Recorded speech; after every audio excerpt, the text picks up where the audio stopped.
कागतीलाई निचोरेर रस खाने अनि बोक्रालाई फाल्ने यस्ता कुराहरूलाई एक्जाम्पल दिँदै लेख्नु भएको पुस्तक हामी प्रधानमन्त्रीलाई यी तीनटा कुराहरू पठाउँदै छौं।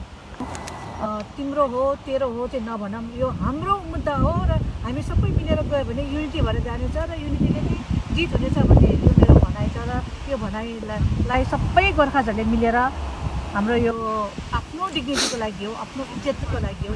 अब जुलाई 1 तारिखदेखि चाहिँ हामी आमरण अनसन जाने जुन आज घोषणा गरिएको छ र अहिले आएर कोभिडको कहरमा पनि 100 जना भन्दा बढीले ज्यान गुमाइसक्दा यत्रो आन्दोलन गर्यौं, सडकदेखि सदनसम्म ततायौं, अनेक किसिमको नारा जुलुस लगायौं, तर न नेपाल सरकारले सुन्यो न ब्रिटिस सरकारले सुन्यो।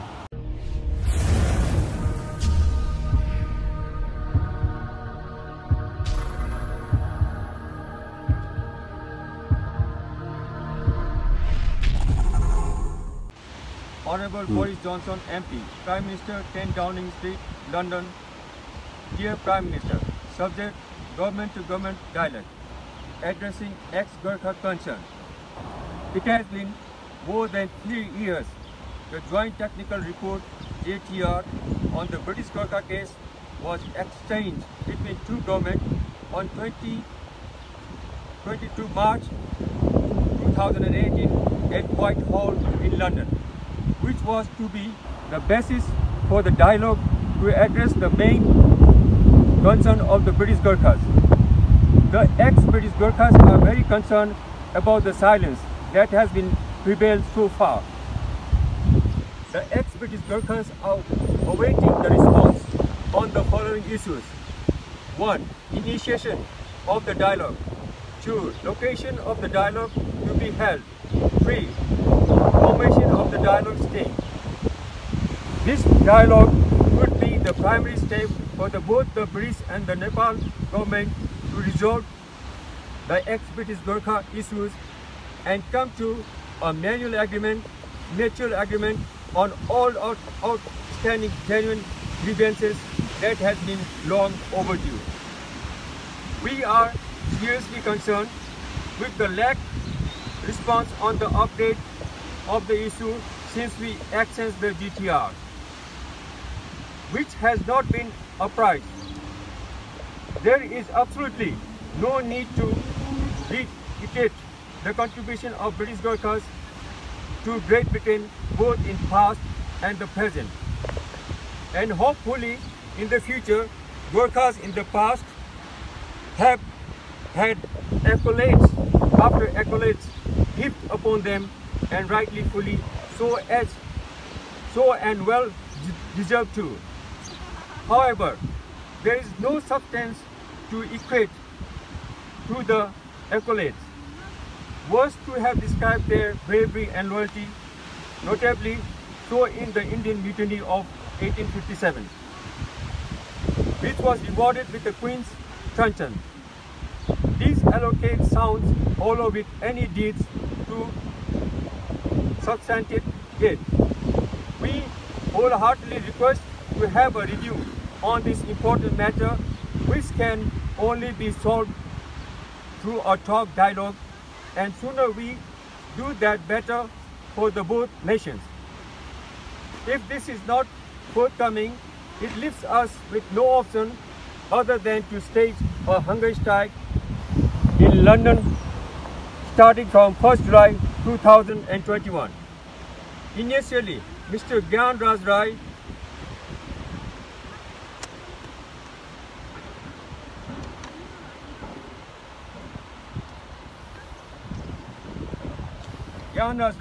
Dhan Bahadur Gurung and Mrs. Kulpa Rana Gale have come forward for the hunger strike on to the death, and many others have also intended to join with them respectively. Hence, we look forward to hear from the British government to reply to the Nepalese government letter, which was handed over the British government's British embassy in Kathmandu on the 12th February 2020. We await to hear from you by 1st June 2021. after which we have carried out our other methodology in order to achieve our goal. We are very optimistic through our positive response concerning the issue of the ex-British Gurkhas. In addition, we also hope for a long enduring relationship that has been a mutual benefit to the both our nations. Signed by Krishna Badar Gurung, Chief Coordinator, Gorkha Satyagraha, and copy a letter to submit it to the Prime Minister of Nepal. Thank you.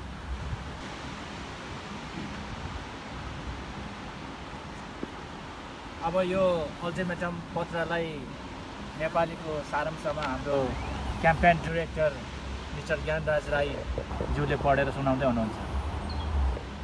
सबैलाई अभिवादन।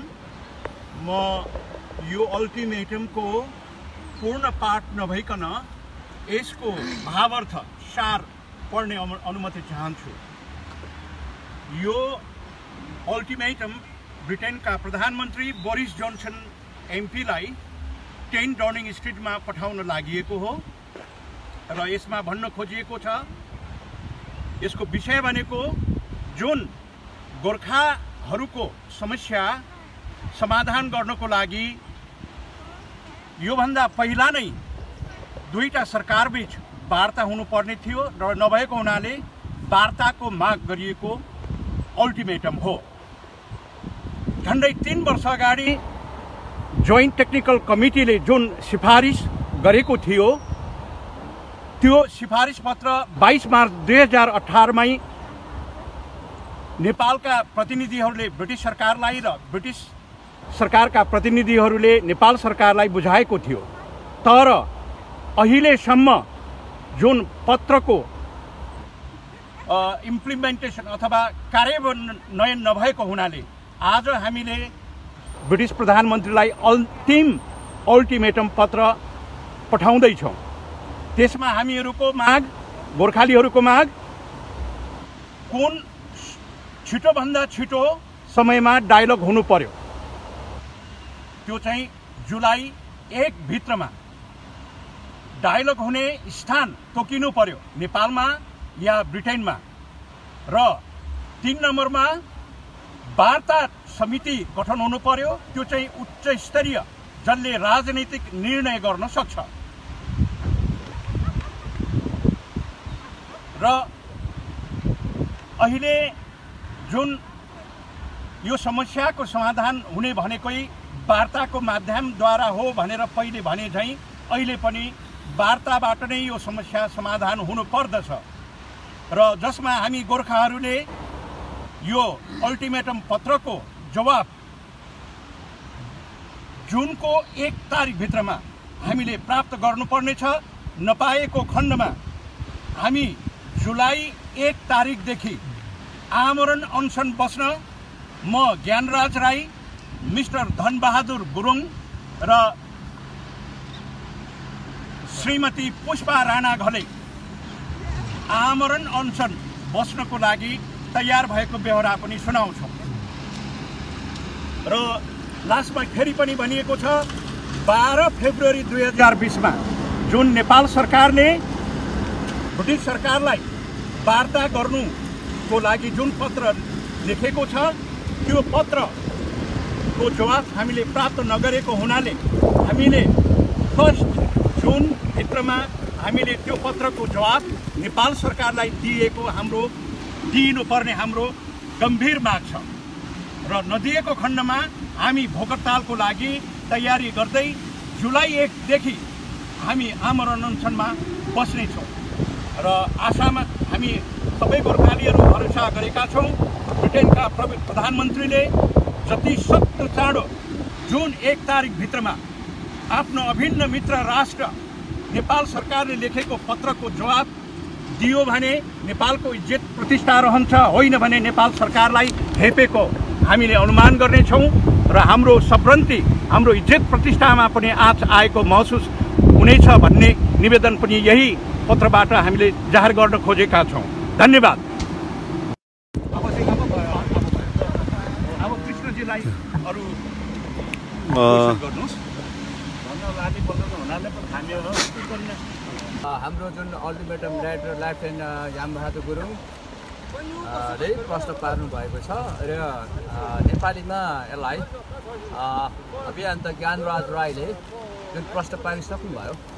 तर म के भन्न चाहन्छु भने अब फ्युचर्सको programme के हो त भन्दाखेरि अलिकति विगतमा यो सरकारले कुनै पनि विभेदहरू रहेछ भने सरकारको डायलगबाट नै हामी समाधान गर्छौँ भन्ने कुरा हामीलाई जुन 2015मा दिएको थियो। त्यसकारण हामीले नेपाल सरकारलाई अनुरोध गर्यौँ कि ब्रिटिस सरकार तयारी छ, वार्ताबाट समाधान गर्न तयारी छ। यहाँबाट पनि 2055मै पार्लिमेन्ट्रीबाट यो चाहिँ अन्याय भएको छ भनेर प्रश्न पारेको कुरा छ।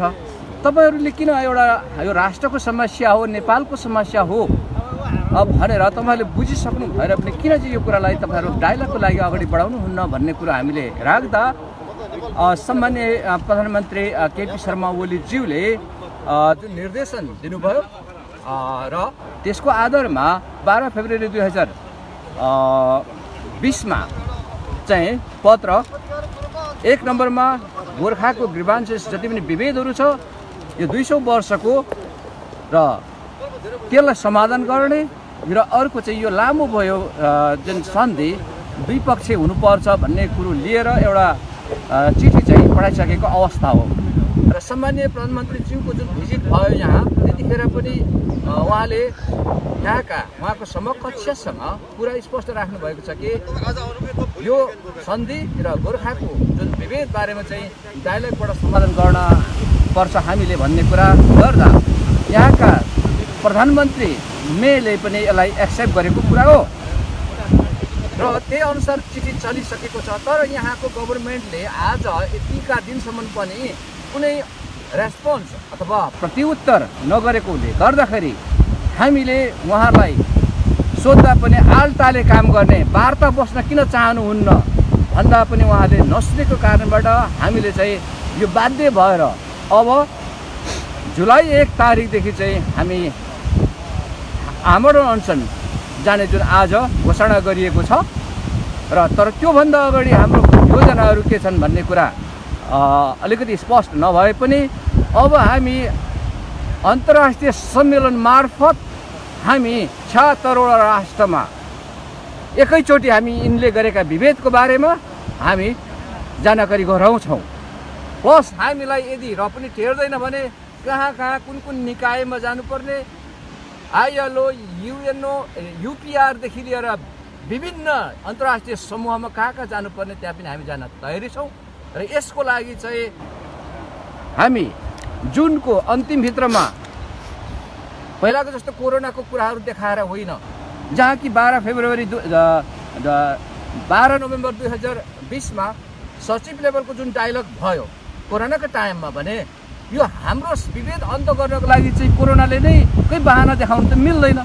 यसकारण अब हामीले चाहिँ यो अन्तिम विकल्प भनेको नभएर अब डायलगको लागि चाहिँ छिटोभन्दा छिटो नेपाल सरकारले चाहेको छ र त्यसको उत्तर रेस्पोन्स यो राष्ट्रले गरोस् र डायलग कुनै मितिदेखि लिएर सबै कुरो चाहिँ अब यो राष्ट्रले दिनुपर्छ।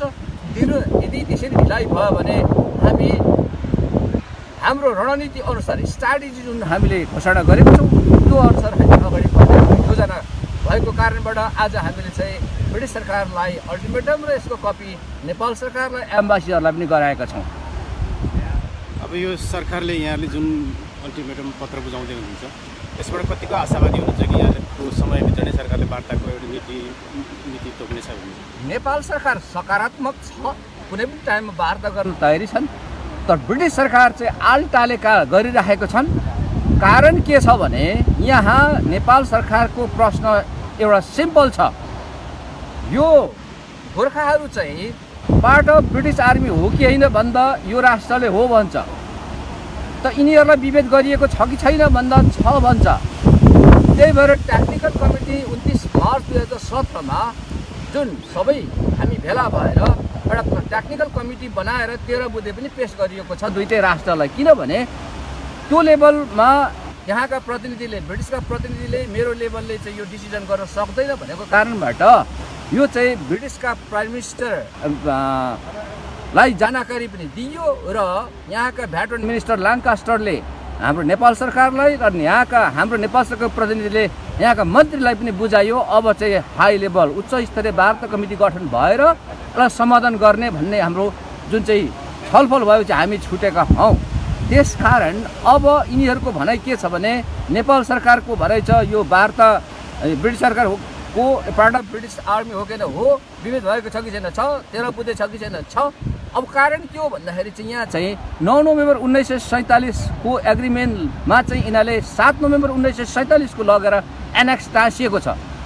हाम्रो भनाइ र मेरो भनाइ के हो भने कुनै पनि दुई राष्ट्रले 7 नोभेम्बर 1947 मा दुई राष्ट्रले जुन एग्रिमेन्ट गर्यो इन्डिया र ब्रिटिसले, त्यो नेपाल सरकारको जुन उपस्थिति नभएको हुँदा त्यो 7 नोभेम्बर 1947 को एग्रिमेन्ट चाहिँ 9 नोभेम्बर 1947 को लगेर चाहिँ टाँस्न पाइँदैन।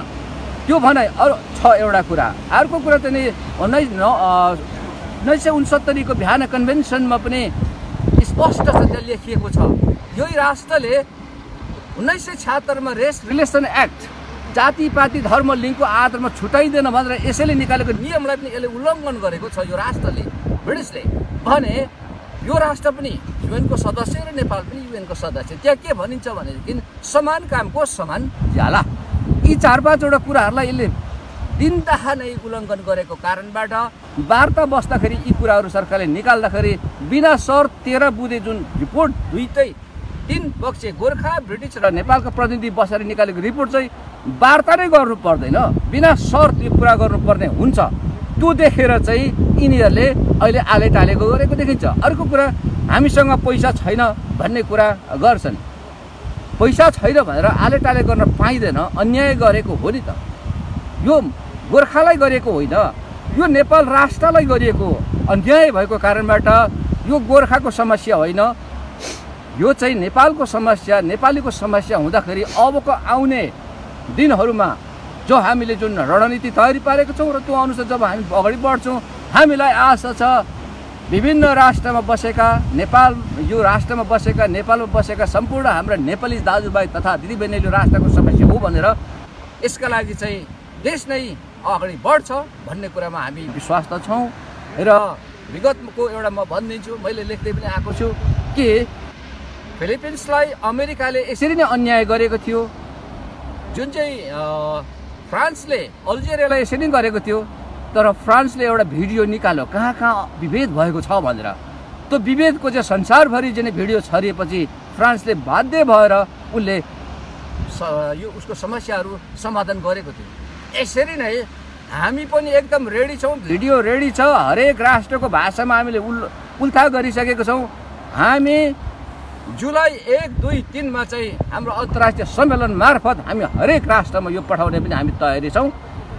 यसकारण वार्ताको लागि चाहिँ बस्न त मन नलाग्ला ब्रिटिसलाई, तर हामी बाध्य बनाउँछौँ र बाध्य हुनुपर्छ भन्ने हाम्रो मान्यता छ।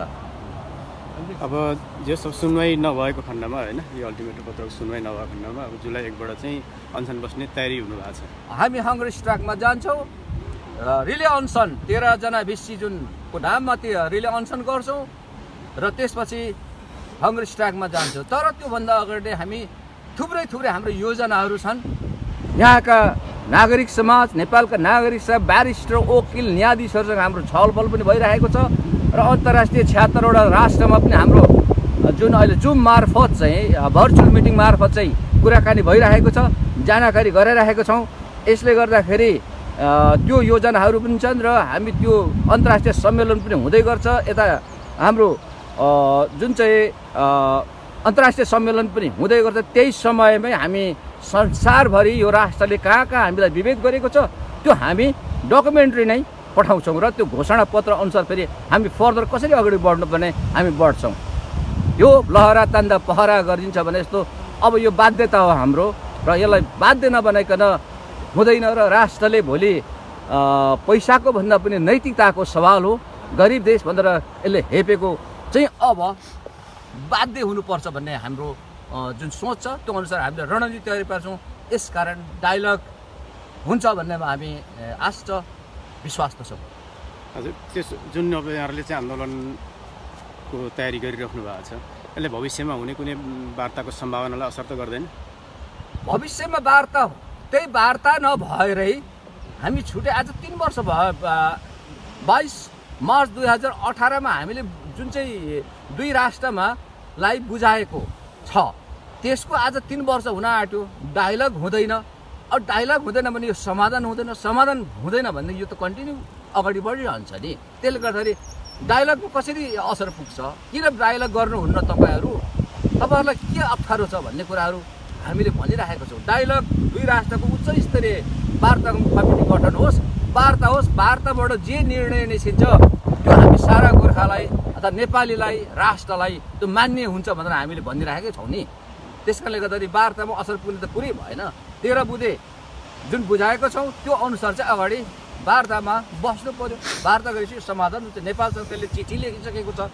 पहिला चाहिँ यही राष्ट्रले के भन्ने भने तपाईँहरूको देशले नै इन्ट्रेस्ट दिँदैन, तपाईँहरूको राष्ट्रले यदि इन्ट्रेस्ट चाक दिएको खण्डमा हामी त वार्ताद्वारा समाधान गर्छौँ भनेर हामीले लेखेको छौँ भन्ने। अनि हामीले देशलाई लगेर त्यो जुन उनीहरूले लेखेको पत्र यो यी वार्ता गर्छु भन्दा पनि हामी गोर्खा चाहिँ नेपाली होइनौँ कि के हो र तपाईँहरू वार्ता अगाडि बढ्नुहुन्न भनेर हामी नेपाल सरकारलाई विनय अनुनय गऱ्यौँ। त्यसपछि राष्ट्रले सही कुरा हो प्लस नेपालका जाने सिलेक्ट कमिटी भन्छ यहाँ अन्तर्राष्ट्रिय सम्बन्ध समिति व्यवस्थापिका सांसद प्रतिनिधि सभाले पनि सरकारलाई निर्देशन दिएको थियो। त्यसअनुसार फेरि सरकारले पनि परराष्ट्रलाई निर्देशन दिएको र परराष्ट्रले चाहिँ जाने यहाँ चिठी चलिसकेको छ। यो अवस्थामा पनि वार्ता गर्न यो राष्ट्र किन चाहँदैन? घरि 60% बढाइदिन्छु, घरि चाहिँ इन्डियन पे कमिसनको कुरो निकाल्छ। हामी इन्डियन होइनौँ, हामी ब्रिटिस आर्मी हौँ। ब्रिटिस आर्मी होइन भने त्यहाँ के लेखिएको छ त? पार्ट अफ ब्रिटिस आर्मी हो कि भन्दा हो भन्छ, हो भने कसरी इन्डियाको कुरो गर्छौ? इन्डियाको एग्रिमेन्ट किन हामीलाई लाच्छौ भन्ने कुरा हो। यसले गर्दाखेरि आशा छ हामीलाई यसले ब्रिटिस सरकारले अब कुरो बुझ्छ होला। प्लस विगतमा गएको 1 अप्रिलमा चाहिँ हामीले यहाँका 638 सांसदलाई पनि अब यस्तो यस्तो अन्याय भएको हो र यसरी वार्ता गर्ने भएर दुई राष्ट्रले यो कुरा गरिसकेको अवस्थामा पनि वार्ता नगरेकोले गर्दा हाम्रा रणनीतिहरू चाहिँ यस्ता यस्ता छन्। हामी यसरी अब आन्दोलनमा उत्र्यौँ भनेर हामीले उहाँलाई जानकारी गराएका छौँ। प्लस आज यो जुन चाहिँ कुरा आज हामीले अल्टिमेटमको आज घोषणा गऱ्यौँ यो पनि हामी यहाँका पुरै एमपीहरूलाई मेम्बर अफ पार्लिमेन्टज्यूहरूलाई चाहिँ हामी पठाउँछौँ र सबैलाई पठाउँछौँ र संसारभरि नै हामी यो पठाउने वालामा छौँ। अब किनभने सबैलाई जानकारी हुनु पर्यो। अब चाहिँ यसरी हामीले पहिला गरेको थिएनौँ। आज पो वार्ता हुन्छ कि भोलि पो वार्ता हुन्छ कि भनेर हामीले धेरै पर्ख्यौँ। अब हामी पर्खिन नसक्ने अवस्थामा भयो। यहाँ कोभिड-19ले गर्दा यहाँ हजारौँ गोर्खा मरिसके, 40,000बाट चाहिँ अहिले 13-14,000 झरिसके। अब यसको लागि पनि वार्ता गर्न चाहँदैन भने कहिले? यसले गर्दा उहाँ ब्रिटिसले गरेको अन्याय उनीहरूले स्वीकार छ तर वार्ता गर्न चाहँदैनन्। अब बाध्यता हाम्रो यो हो र हामी बाध्य भएर हामी अगाडि बढ्छौँ। अलिकति यहाँले कोभिडको प्रसङ्ग उठाइहाल्नुभयो। यहाँहरूसँग कुनै तथ्याङ्क छ अहिलेसम्म कतिजना गोर्खाहरू चाहिँ यो महामारीका कारण बित्नु भएको छ? अब महामारीबाट मैले यसो पत्रिकातिर हेर्दा चाहिँ 100जना नागरिक देख्छु गोर्खाहरू यो लन्डनमा बसेकाहरू। अनि नेपाल अधिराज्यमा त कति चाहिँ मरे त्यो त अब यहाँको चाहिँ 100+ मरिसकेको छ अहिले। हस्, धन्यवाद। यहाँले जुन कदम चाल्नु भएको छ त्यसलाई सफलताको शुभकामना।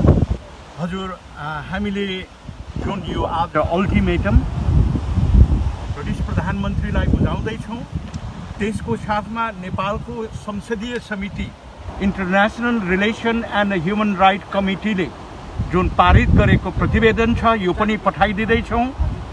भने यो आयो गोर्खाली भन्ने पुस्तक अहिले भर्खरै बजारमा हाम्रो पूर्व ब्रिटिस सैनिक टिमाई गुरुङले लेख्नु भएको छ। यो पुस्तकले गोर्खालीहरूले कस्तो बहादुरी काम गरे, कस्तो अनुशासन र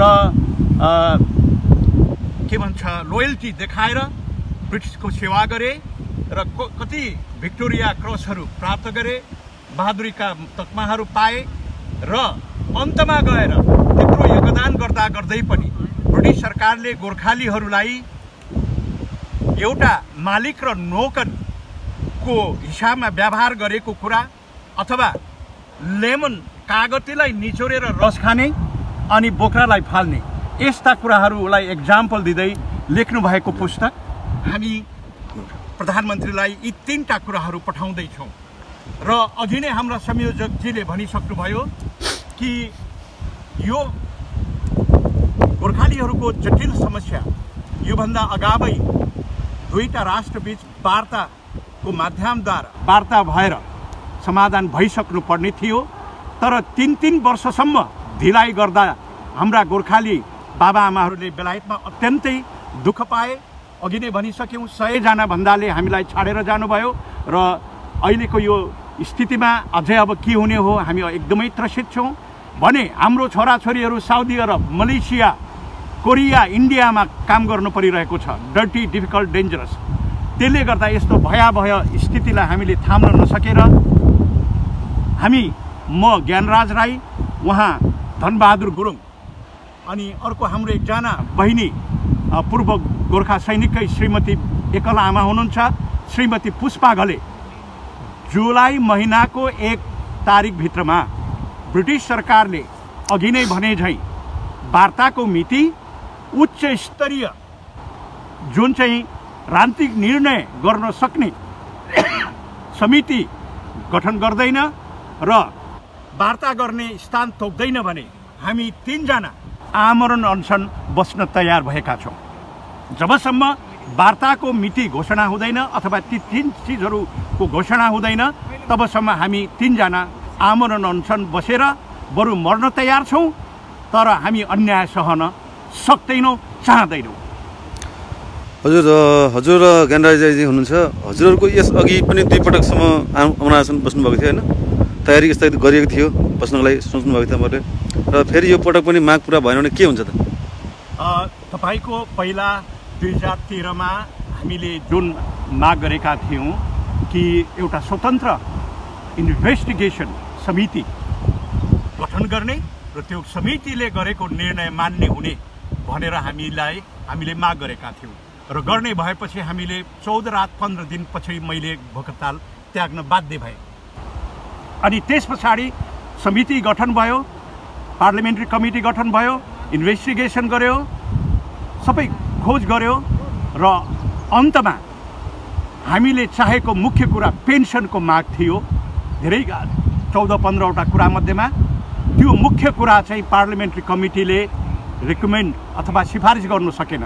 त्यसले गर्दा त्यो समितिको प्रतिवेदनलाई हामीले त्यति बेलै डिस्कार्ड गरिदियौँ, हामीले मानेनौँ र त्यस पछाडि हामी फेरि भोक हडताल बस्न तयार भएका थियौँ 2017 मै। तर नेपाल सरकारले ब्रिटिस सरकारलाई अनुरोध गर्यो कि वार्ता गरेर यो समस्या समाधान गरौँ भनेर भन्यो र ब्रिटिस सरकारले हुन्छ भनेर हामी भोक हडताल बस्न 2 दिन अगावै वार्ता गर्ने मन्जुर भएपछि यो स्थिति आएको हो भन्नाले त्यसपछि टेक्निकल कमिटी ब्रिटिस सरकारको 3 जना अधिकारी, नेपाल सरकारको अम्बासिडर लेभलको 3 जना अधिकारी र गोर्खालीहरूको तर्फबाट 6 जना गरेर 3टा ट्राइल्याटरल कमिटी गठन भयो र त्यस कमिटीले 13 वटा कुरालाई रेकमेन्ड गरेको छ, सिफारिस गरेको छ। त्यसमा हवाई काण्ड चाहिँ अदालती कारबाहीबाट अगाडि बढ्नुभयो भने यो सजिलै तपाईँहरूले मुद्दा जित्नुहुन्छ, मुद्दा नलागिदिनुहोस्। यसरी तपाईँहरूले यो कमिटीमै राख्नुभयो भने यस्तो समस्या अरू पनि छ, हामी त्यो सबै रिजल्भ गर्न कठिन हुन्छ भन्ने उहाँहरूको अनुरोधलाई हामीले मान्दै हामीले 13 वटा कुराहरूलाई अगाडि बढाएका छौँ अथवा त्यो कमिटीले 13 वटा कुरालाई सिफारिस गरेको छ। तर अहिले हवाई काण्डको केस लिगल्ली अदालती कारबाहीबाट नहुने भएको हुनाले गर्दा त्यो सहित 14 वटा कुरालाई चाहिँ वार्ताद्वारा समाधान होस् भनेर हामीले अगाडि बढाएका हौँ। त्यसमा तपाईँको प्रश्न के थियो?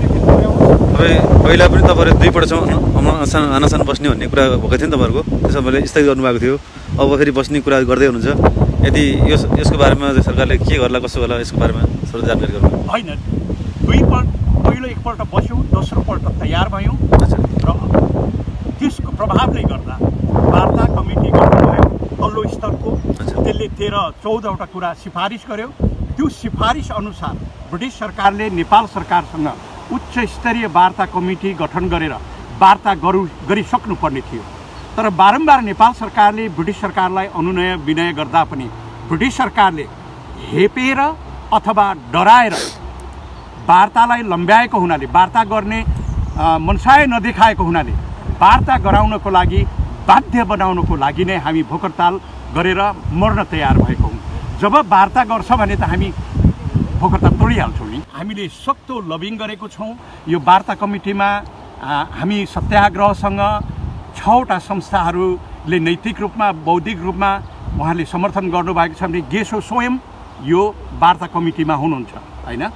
र अहिले आएर हामीले सबैलाई यो आमरण अनसनको कार्यक्रम अन्तिम कार्यक्रममा हामीले उहाँहरूलाई एकबद्धता जाहेर गर्नको लागि अनुरोध गरिरहेको छौँ। हामीलाई विश्वास छ हामीलाई सबै गोर्खालीहरूले साथ दिनुहुन्छ भनेर। यो आमरण अनसन मैले डिसेम्बर 15, 2020 घोषणा गरेको। यो आमरण अनसन किन घोषणा गर्नु पर्यो त भन्ने विषयमा अलिकति प्रश्न पार्न चाहे। सर्वप्रथम त हामी भूपू सैनिकहरूले आन्दोलन गरेको 30 वर्ष नाग्यो। ब्रिटिस सरकारले हामी भूपूहरूलाई अन्याय गरेको 206 वर्ष नाग्यो। र यसै सिलसिलामा प्रथम विश्वयुद्धमा, दोस्रो विश्वयुद्धमा थुप्रैले ज्यान गुमाएको कहानी मैले बयान गर्नु आवश्यक छैन। र ती दुःखहरू सम्झेर ल्याउँदा र अहिले आएर कोभिडको कहरमा पनि 100 जनाभन्दा बढीले ज्यान गुमाइसक्दा यत्रो आन्दोलन गऱ्यौँ, सडकदेखि सदनसम्म ततायौँ, अनेक किसिमको नारा जुलुस लगायौँ, तर न नेपाल सरकारले सुन्यो न ब्रिटिस सरकारले सुन्यो। यसरी हामीलाई एकदम ओझेलमा पारेको कारणले गर्दाखेरिमा मैले यो फर्स्ट वर्ल्ड वारको, सेकेन्ड वर्ल्ड वारको, अफगानिस्तान वारको यी सबै दुःखहरूलाई मैले सहन सकिनँ। र यो वर्ल्ड वारमा किन ज्यान गुमाए त भन्दाखेरिमा यो देशलाई जोगाउन र यो देशको जुन चाहिँ मोनार्कीलाई जोगाउन हाम्रो पुर्खाहरूले ज्यान दिएको थियो। तर अहिले मैले चाहिँ किन ज्यान दिँदैछु भन्दाखेरिमा यदि यो माग पुरा गर्दैन भने त्यत्रो व्यक्तिहरूले ज्यान गुमाइसके र मेरो एउटा ज्यान दिँदामा के फरक पर्ला त? केही फरक पर्नेवाला छैन। त्यसले गर्दाखेरिमा यही देशको लागि, यही देशको मोनार्कीको लागि र नेपाल सरकारको लागि एउटा दबावमूलक सिर्जनाको लागि पनि मैले आमरण अनसन बस्छु भनेर घोषणा गरेको। अब फेरि यो आमरण अनसन तोडिन्छ कि तोडिँदैन, कतिखेर तोडिन्छ, के शर्तमा तोडिन्छ भन्ने कुराहरूको जिज्ञासा अवश्य पनि यहाँहरूकोमा रहला। यो आमरण अनसन सकेसम्म बस्न नपरोस्। हामीले आज दिएको जुन चाहिँ समय सीमावधि पत्र दुवै राष्ट्रलाई बुझाएका छौँ, यो पत्रले सकेसम्म हाम्रो मागलाई सम्बोधन गरोस्। यदि यो सम्बोधन भएन भने अन्तिम विकल्पको रूपमा हामीले आमरण अनसन बस्ने हो। यदि आमरण अनसन बसिहाल्यो भने सर्वप्रथम मैले मेरो तर्फबाट, क्याम्पेन डाइरेक्टरले उहाँको तर्फबाट, पुष्पाजीले आफ्नै तर्फबाट हामीले इच्छा पत्र लेख्नेछौँ, इन्टेन्ट लेटर। जुन चाहिँ इन्टेन्ट लेटर मेरो तर्फबाट मैले यो लेख्नेछु कि जबसम्म उच्च स्तरीय वार्ता समिति गठन हुँदैन, वार्ताको मिति तोकिँदैन, वार्ताको कुन ठाउँमा हुन्छ भनेर तोकिँदैन, यी 3टा विषय, यो 3टा कुरा चाहिँ पक्का लिखितमा लो फल्ना दिनमा वार्ता हुन्छ, फल्ना दिनमा चाहिँ यो काम हुन्छ भनेर लिखितमा नबुझाएसम्म मैले मेरो आमरण अनसन तोड्ने छैन। सोही कुरालाई मेरो इच्छा पत्रमा लेखेर म आमरण सबै हाम्रो उहाँले भनिसक्नु भयो कि होइन, हामी त जसरी हुन्छ यसलाई यो युनिटी बनाएर जाउँ भनेर सबै दिदीबहिनीहरूलाई र जति पनि गोर्खा भूपूको सबै हुनुहुन्छ, एकले गरेर हुँदैन, सबै मिलेर गर्नुपर्छ। म एउटा कोषमा भएको नाताले गर्दाखेरि अब जहाँ पनि जे गर्छु भन्दा पनि कोष अगाडि नबढाएसम्म के पनि बढ्दैन रहेछ भन्ने तपाईँहरू सबैलाई थाहा छ। त्यही भएर सबै मिलेर जाउँ। तिम्रो हो तेरो हो चाहिँ नभनौँ, यो हाम्रो मुद्दा हो र हामी सबै मिलेर गयो भने युनिटी भएर जानेछ र युनिटीले नै जित हुनेछ भन्ने यो मेरो भनाइ छ। र यो भनाइलाई सबै गोर्खाहरूले मिलेर हाम्रो यो आफ्नो डिग्निटीको लागि हो, आफ्नो इज्जतको लागि हो। हिजो हाम्रो दिदीबहाहरूले जसरी रगत बगाउनु भयो त्यसरी अब चाहिँ रगत बगाउनु नपरोस्, कसैको ज्यान जान नपरोस्, मिलेर जाउँ भनेर मिलेर गए चाहिँ सबै हुन्छ भन्ने मैले आशा राखेको छु। धन्यवाद।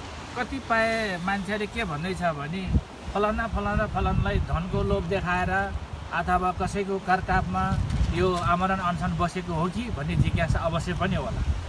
मैले अघि नै वर्णन गरिसकेँ, यो कसैको दबाबमा पनि होइन, कसैले धन देखाएर पनि होइन, कसैले लोभ देखाएर पनि होइन, कसैले जबरजस्ती गरेर पनि होइन। यो चाहिँ मेरो स्वविवेकले, मेरो स्वइच्छाले यो आमरण अनसनको घोषणा गरेको। धन्यवाद। हामीले 3 वर्ष पर्खिसक्यौँ। यदि यो वार्ता पहिले भएको हो भने 100 जना बेलायतमा हाम्रा दाजुभाइ दिदीबहिनीहरूले ज्यान गुमाउनु पर्ने थिएन। यो त ब्रिटिस सरकारले जिम्मा लिनुपर्छ। हामीले बारम्बार भनेका थियौँ कि र भनिरहेका छौँ, यदि गोर्खालीहरूले समान अधिकार पायो भने धेरैभन्दा धेरै गोर्खालीहरू नेपाल फर्किनु चाहनुहुन्छ, जसको अर्थ योभन्दा अगाडि 1 वर्ष अगाडि नै वार्ता भएर यो समस्या समाधान भएका भए ती 100 जना बेलायतमा बस्दैन थिए र त्यत्रो हाम्रा दाजुभाइ दिदीबहिनीहरूले उहाँहरूको जीवन खेरमा फाल्नुपर्ने थिएन भन्ने हाम्रो सोचाइ हो। र अब पनि हामीलाई यसरी नै खेलाउँछ। साधारण आश्वासनले हामी कुनै हातमा मान्ने छैनौँ जबसम्म लिखित रूपमा बेलायत सरकारले नेपाल सरकारलाई यो यस्तो कमिटी तयार गरेर यो मितिभित्रमा यो ठाउँमा वार्ता गरौँ, हामी तयार छौँ भनेर नेपाल सरकारलाई जवाफ दिँदैन र हामीलाई दिँदैन भनेदेखि हामी कुनै हालतमा पनि हामी आमरण अनसन बसेर मर्न तयार छौँ।